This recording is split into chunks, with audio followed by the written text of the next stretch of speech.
Microsoft એક્સેલમાં મિત્રો આજે આપણે ચૂઝ ફોર્મ્યુલા વિશે શીખીશું। નમસ્કાર મિત્રો, શિવસાગર ગાઈડ ચેનલમાં આપ સૌનું ફરી હાર્દિક સ્વાગત કરું છું।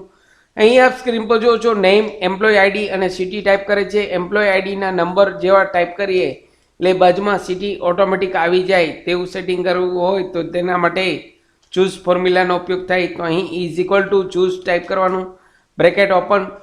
અહીં એમ્પ્લોય આઈડીનું જે સેલ એડ્રેસ છે તેના પર અહીં ક્લિક કરવાનું છે, ત્યારબાદ કોમા।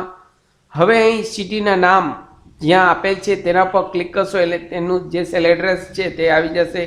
હું પહેલું અમદાવાદ અહીં લઉં છું, ત્યારબાદ રાજકોટ ક્લિક કરતો જાઉં છું એટલે 1/n એના સેલ એડ્રેસ જે છે ત્યાં આવી જશે।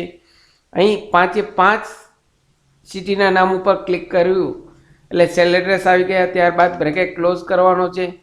હવે આ સિટીના નામને લોક કરવા માટે અહીં ક્લિક કરી F4 આપવાનું છે એટલે અહીં ડોલરની સાઇન આવી જશે રો અને કોલમની આગળ। F4 થી લોક કરવા પડશે મિત્રો, દરેક સેલ એડ્રેસને અહીં F4 થી લોક કરવાના છે। લોક કરી જેવું એન્ટર આપશો એટલે અહીં વેલ્યુ નલ આવશે, કારણ કે અહીં આપણે એમ્પ્લોય આઈડી ટાઈપ કરેલ નથી। જેવું 1 ટાઈપ કરીશ, એન્ટર આપીશ એટલે જોયું મિત્રો અહીં ફર્સ્ટ એમ્પ્લોય આઈડી અમદાવાદ આવી ગયું। હવે second, third, fourth, fifth corner પર અહીં પ્લસની સાઇન આવશે, માઉસથી ડ્રેગ કરીશ એટલે ઓટોમેટિક અહીં દરેક એમ્પ્લોય આઈડી મુજબ ઓટોમેટિક નામ આવી ગયા।